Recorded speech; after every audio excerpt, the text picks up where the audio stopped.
कि क्या इसमें कोई बड़ी रुकावट जो है वो इसकी राह में हायल है। जो सरकारी अफसर है उसको ये नहीं पता कि जी मुझे कब टारगेट कर लिया जाएगा।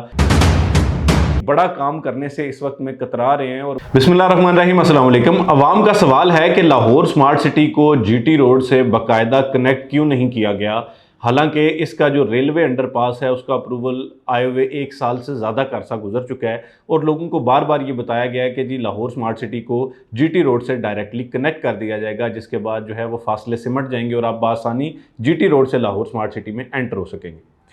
जाहिर बात है कि रेलवे का अंडरपास आए हुए 1 साल से ज़्यादा का अरसा गुजर चुका है, लेकिन उसके बावजूद लाहौर स्मार्ट सिटी इसकी जो बाकायदा अंडरपास की कंस्ट्रक्शन है उसका आगाज़ नहीं कर सकी।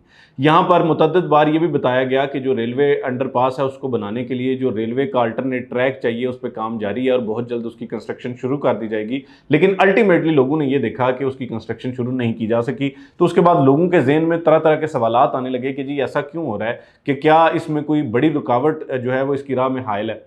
देखिए, गुजारिश ये है कि लाहौर स्मार्ट सिटी की इंतज़ामिया इंतहाई प्रोफेशनल है और वो कभी भी किसी भी चीज़ को ना ही पोलिटिसाइज़ करने की कोशिश करते हैं और ना ही वो इदारों को किसी भी चीज़ का मुर्द इल्ज़ाम ठहराते हैं कि जी इस वजह से हमें ये काम करने में मुश्किल है। लेकिन मैं आपकी इतला के लिए कुछ चंद चीज़ें आपके सामने पेश कर देता हूँ। एक पहली बात मेरी ये है कि जो मेरे नाजरीन हैं, जो मुझे अरसा दराज से सुन रहे हैं, उनको पता है कि मेरी जो टारगेट ऑडियंस है या जिनको मैं बात बताना चाहता हूँ वो जी शऊर लोग हैं। उनको मेरी कम की हुई बात में से ज़्यादा समझ आ जाती है और अगर आपको समझ नहीं आती, आप रब्ता करके पूछना चाहते हैं तो आप पूछ सकते हैं, क्योंकि ये एक पब्लिक प्लेटफॉर्म है और पब्लिक प्लेटफॉर्म पर सारी बातें नहीं की जा सकती।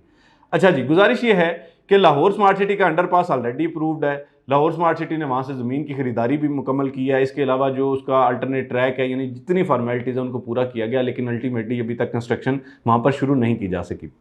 उसकी बुनियादी तौर पर वजह यह है कि उसके साथ जो है वो कुछ सरकारी ज़मीन भी लगती है और आप जानते हैं कि जब से हमारे मुल्क अज़ीम में जो एक पॉलिटिकल इंस्टेबिलिटी है और जो एक समझ लें कि गुज़िश्ता 1-1.5 साल से 2 सालों से जो एक पॉलिटिकल सिनेरियो चल रहा है, जिसमें कोई भी जो सरकारी अफसर है उसको ये नहीं पता कि जी मुझे कब टारगेट कर लिया जाएगा, मेरा कब तबादला कर दिया जाएगा, तो एक गैर यकीनी किसी कैफियत है पूरे सेटअप में, जिसकी वजह से जो लोग जो है वो बड़ी पोस्ट पर बैठे हैं, जो ज़िम्मेदारान हैं, वो कोई भी बड़ा काम करने से इस वक्त में कतरा रहे हैं और वो ये चाहते हैं कि ऐसा ना हो कि हम कोई बड़ा डिसीजन लें और उसके बाद वही डिसीजन हमारे गले का फंदा बन जाए।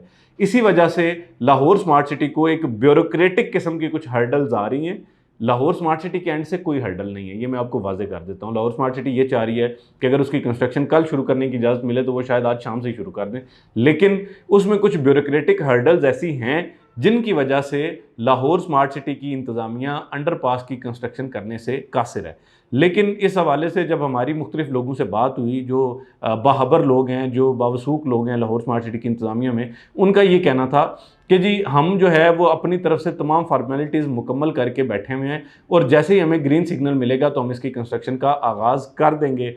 ये एक फैक्ट है। अब ये मैं आपसे कहूँ कि जी सब कुछ ठीक हो गया है, सब अच्छा चल रहा है, तो ज़ाहिर बात है अगर सब ठीक हो गया है, सब अच्छा चल रहा है, तो फिर तो सारी की सारी गलती या सारे का सारा इल्ज़ाम तो लाहौर स्मार्ट सिटी पर आ गया। अच्छा नहीं चल रहा, इसी वजह से लाहौर स्मार्ट सिटी की इंतज़ामिया थोड़ा सा मुतात होकर और एक अच्छे तरीके से इन चीज़ों को लेके चलना चाह रही है। तो इसलिए अभी फ़िलहाल जो है वो शायद मेरी नाक़िस राय के मुताबिक, ये मेरा तज्ज़िया खबर नहीं है, मेरे तज्ज़िये के मुताबिक जो है वो रिंग रोड से एक्सेस शायद पहले मिल जाए और जो ये रेलवे अंडरपास है इस पर एक्सेस बाद में मिले। लेकिन फिर भी हम इस हवाले से आपको अपडेट करते रहेंगे। हम उन लोगों में से नहीं हैं कि जो सिर्फ जो है वो आपको सारी मीठी मीठी और अच्छी अच्छी खबरें बताएं। जहाँ पर कुछ चीज़ें हैं जो हकीकत है वो आपको बताना इसलिए ज़रूरी है कि मेरा पैसा वहाँ पर ज़ाती तौर पर नहीं लगा हुआ, प्लाट्स आपने ख़रीदे हुए, आप तक असल खबर असल बात पहुँचाना बहुत ज़रूरी है। तो इसलिए गुजारिश ये है कि थोड़ा सा इंतज़ार करना पड़ेगा, लेकिन एक बात फैक्ट है कि सब्र का फल मीठा होता है। तो मुमकिन तौर पर बहुत जल्द जो है वो जैसे ये कोई ब्यूरोक्रेटिक हर्डल जो है ख़त्म होती है तो फौरी तौर पे इसकी कंस्ट्रक्शन का आगाज़ कर दिया जाएगा। दूसरी बात, जैसा कि आप जानते हैं कि इस वक्त जो है वो एक इलेक्शन की हवा बन रही है, एक माहौल बन रहा है, तो अल्टीमेटली बहुत सारी चीज़ें जो मुश्किलात हैं सिर्फ लाहौर स्मार्ट सिटी के लिए नहीं बल्कि पूरे सेटअप के लिए, वो इंशाल्लाह बहुत जल्द जो है वो बेहतर होने जा रही है। तो उम्मीद की जाती है कि आपको ये वीडियो पसंद आई होगी। आने वाली वीडियोज़ में मज़ीद इसी तरह की आपको खबरें बताते रहेंगे, बातें बताते रहेंगे। और मैं दोबारा गुजारिश करूँ कि जो मेरा व्यूअर है वो समझदार लोग हैं। जैसे वो शेख रशीद साहब कहते हैं ना कि जी जो मेरे सुनने वाले लोग हैं वो समझदार हैं, वो आम लोग नहीं हैं। तो आप माशाल्लाह समझदार हैं, आप सारी यानी थोड़ा बोल के और ज़्यादा को समझने वाले लोग हैं। तो मुझे उम्मीद है कि आपको समझ आ चुकी होगी। इंशाल्लाह आने वाली वीडियोज़ में दोबारा हाजिर होंगे, तब तक के लिए फ़ी अमान।